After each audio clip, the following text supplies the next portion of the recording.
আরে কুরকা দাঁড়া, তোকে তো মেরে আমি অনেক সুস্বাদু করে খাবো। হেই ইউ যা, কুরকা বসে পড়েছে। দেখো বন্ধুরা, কুরকাটি অনেক বড়, তাই আমি জিসিবি দিয়ে আমার বাসায় নিয়ে যাচ্ছি। এই তো আমার জ্ঞান ফিরেছে। দাঁড়া বিড়াল, তোকে আমি মজা দেখাচ্ছি। দুষ্টু বিড়াল, তুমি আমাকে সুস্বাদু করে খাইতে চাইছিলে না? দাঁড়াও, এই চাকুটা দাঁড় দিয়ে তোমাকে আমি মেরে ফেলবো। আরে পোকা বন্ধু, আমাকে তুমি বাঁচাও, আমি তো অনেক বিপদে আছি, কুরকাটি আমাকে মেরে ফেলবে। আরে বিড়াল বন্ধু, তুমি কোনো টেনশন করো না, আমি এখনই যাচ্ছি। দেখি কার এত বড় সাহস আমার বন্ধুকে মারে। আরে আমার বন্ধু তো অনেক বিপদে আছে, তাই এই বিমানটি নিয়ে তার কাছে আমি যাচ্ছি। আরে পোকা, তুমি আমাকে মারার জন্য বিমান নিয়ে আসছো? দাঁড়া, এই বোমা দিয়ে তোমার বিমানকে ধ্বংস করে ফেলবো আমি। আরে এই বোমাটাকে আবার কে চাললো? বোমা তো বের আসলে আমি মরে যাবো। আরে আমি তো বিমান থেকে পড়ে যাচ্ছি, কে আছো? আমাকে বাঁচাও। আরে কুরকা, আমাকে ছেড়ে দাও, আমি তোমাকে আর মারবো না। আরে পোকা, তুমি আগে হার মানছো কেন? তোমার লগে তো তোমার বন্ধুকেও বাঁধতে হবে। হ্যালো, আরে বাঘ ভাই, তুমি তো আমাদেরকে বাঁচাও, আমাদেরকে তো ওই কুরকাটি বেঁধে রেখেছে। আরে এই ছোট্ট কুরকাটির এত বড় সাহস! দাঁড়া, আমি তাকে যে জীবিত খেয়ে ফেলবো। আরে কুরকা, তুমি আমার বন্ধুদেরকে আটকাইছো। দাঁড়া, তার জন্যই তো যাচ্ছি এই পাইনা জাহাজ নিয়ে, তোমাকে যে মেরে ফেলবো। আরে বাঘ ভাই, তুমি আইতেছো তোমার বন্ধুদেরকে বাঁচানোর জন্য, আর আমিও তো তোমার জন্য এই বোমা রেডি করে রেখেছি। ছাড়লাম, যা।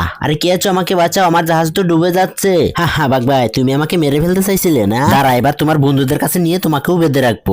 বন্ধু, আমাদের এই কি অবস্থা হয়ে গেল?